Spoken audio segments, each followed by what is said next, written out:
Let's begin by taking a closer look at the error boundary component. An error boundary is a React component that catches JavaScript errors in any of its child component trees and prevents them from crashing the entire application.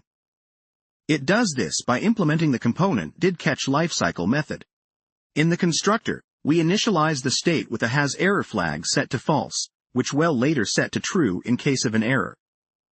Within the componentDidCatch method, we perform two primary actions. First, we update the state property hasError to true, signaling that an error was caught.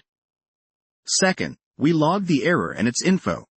The info parameter is an object that contains details about which component threw the error, including the stack trace. It's crucial for debugging. Optionally, you can integrate an error reporting service like Sentry or LogRocket here to capture these errors in production. In the render method, we check if hasError is true. If so, we return a fallback UI.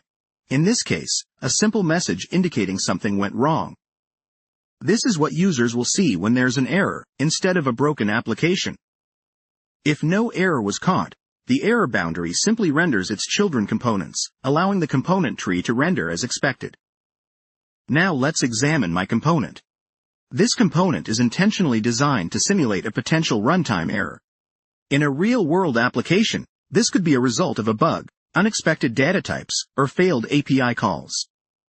For demonstration purposes, we'll add an error condition next. Here, we throw a new error with the message "I have crashed." Whenever a certain error condition evaluates to true, this error will propagate up the component tree and eventually be caught by the nearest error boundary, ensuring that the application can handle the error gracefully. If no error condition is met, my component will render its intended UI, which is currently a simple "Hello, world" message inside a div. Finally, we have our app component. It is here that we employ the error boundary component by wrapping it around my component. This wrapping acts like a safety net.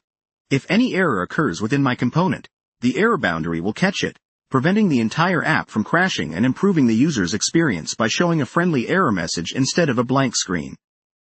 To sum up, error boundaries in React are essential for catching and handling exceptions in component trees. They give developers the power to provide better user experiences during unexpected error conditions. With this pattern, you can ensure that a single component's failure does not take down your entire application. And that wraps up our tutorial on error handling in class components using React. Thank you for watching.